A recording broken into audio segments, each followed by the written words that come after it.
మట్టి గణపతులను పూజించండి, పర్యావరణాన్ని రక్షించండి అంటూ హుస్నాబాద్ పట్టణంలోని ఆదివాసీ సంఘ ఆధ్వర్యంలో ఇంటింటా మట్టి గణపతులను పంపిణీ చేశారు. ఆదివాసీ కులస్తులకు ఇంటికి ఒక మట్టి గణపతిని పంపిణీ చేసి చౌరస్తా ప్రదేశాల్లో పలువురికి మట్టి గణపతులను పంపిణీ చేశారు. ఈ కార్యక్రమంలో ఆదివాసీ కులస్తులు, మహిళలు తదితరులు పాల్గొన్నారు.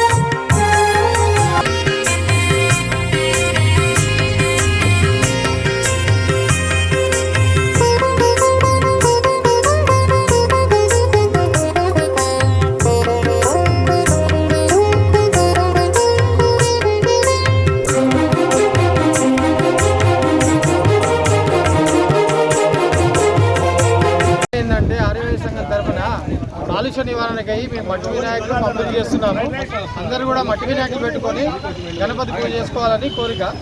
అదేవిధంగా మా వంతు సాయంగా మేమందరికీ కూడా అందాలనే ఉద్దేశంగానే మట్టి వినాయకులు ఇక్కడ పిలిపించి ఇక్కడ తయారు చేయించినాం కాబట్టి అందరు సద్వినియోగం చేసుకోవాలని ప్రయత్నం చేస్తున్నాము. అందరు సద్వినియోగం చేసుకొని ధన్యవాదాలు.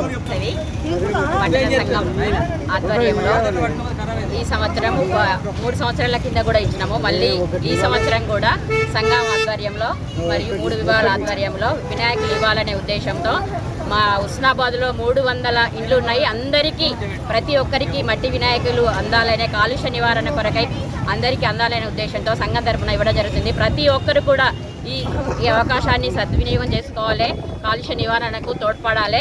ఈ గణపతి నవరాత్రులు కూడా మా 9 రోజులు 10 రోజులు విజయవంతంగా జరగాలి.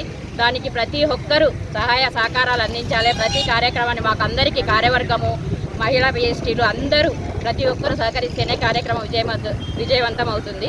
జై వాసవి. ఎన్నో ఏళ్ళ సంవత్సరాల క్రింది నుండి కూడా మట్టి వినాయకులను పెట్టుకోవడం ఆనవాయితీ. మట్టి వినాయకుని పూజ చేసి ఆకులు పత్రాలు వేసి అవి చెరువులో నిమజ్జనం చేస్తే చెరువు కూడా కాలుష్యం నివారణ అవుతుంది అనే ఉద్దేశంతో ఈ మట్టి వినాయకులను చేస్తున్నారు.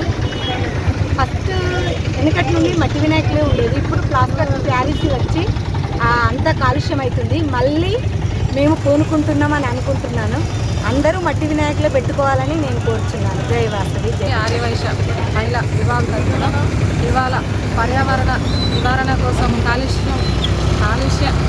పర్యావరణ నివారణ కోసము మట్టి వినాయకులను పంచడం జరుగుతుంది. ఈ మట్టి వినాయకులు పెట్టుకొని పూజ చేసుకోవడం వల్ల చాలా సంతోషము. అందరూ మట్టి వినాయకులకే పూజ చేయాలని కోరుకుంటున్నాను.